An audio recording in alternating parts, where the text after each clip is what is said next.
دې کې د زندقانو د ملحدینو اعتراضات ته مه ګوره چې اوهو پلانې حج له زیار کالی په ګاونډ کې کونډه ده او یتیم دی نو دا یتیم یوازې د ده دپاره تا دپاره نه دی تا یتیم سره څومره تعاون وکړو تا د کونډې رنډې سره څومره تعاون وکړل تا ته یتیم او کونډه صرف په دې وخت کې رایادېږي چې دا څوک حج له ځي څوک عمرې له ځي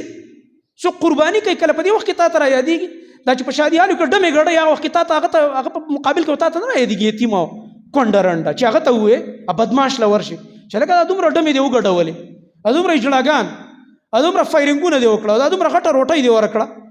دومره اسراف دې وکړو دا به دې کونډې له ورکړی وای که نه دا به دې چېرته یو یتیم له ورکړی وای که نه او ستا په ګاونډ کې خو فلانې او فلانې دی او فلانۍ ده چې دا خوله ده له دې بل طرف ته اړوي که نه د اوبو په کمزوري ورخ ورځي دوی ته پته چې بس علماو باندې تنقید کوه دي دینداره خلکو باندې یا د کمزورۍ د وجې نه او یا چېرته د ښو اخلاقو د وجې نه به جواب نه راکوي ته د بل یو زندیق مخې له ورشه او د یو لوفر مخې له دا خبر ورته وکړه هغه لوفر چې دا پیسې داسې په ډمو شیندي هغه باندې دا اعتراض وکړه تی په یو MNA او په MPA باندې وکړه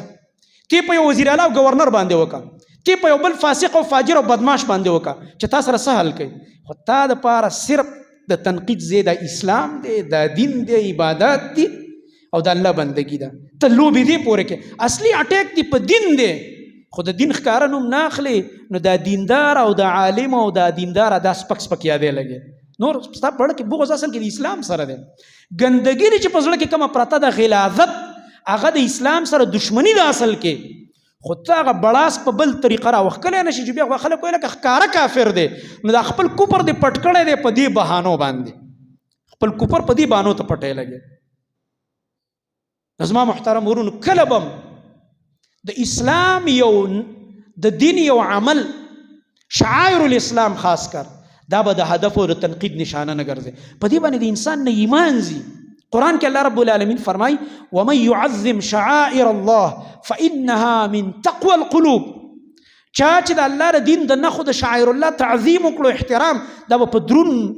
په درنو الفاظو به دا یادې حج عمره کعبه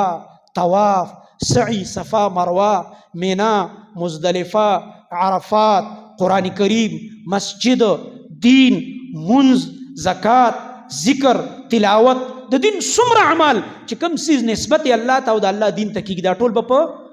پس کوم الفاظو یادې په درنو الفاظو د احترام په الفاظو د دې به تعظیم کې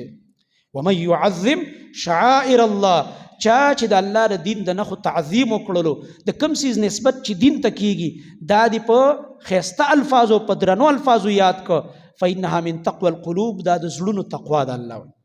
د دې انسان په زړه کې به تقوا وي او چې څوک دین ته سپک ګوري د په زړه کې تقوا او ایمان کړی ته کړی ده نشته پکې سپک الفاظ وی لګی دی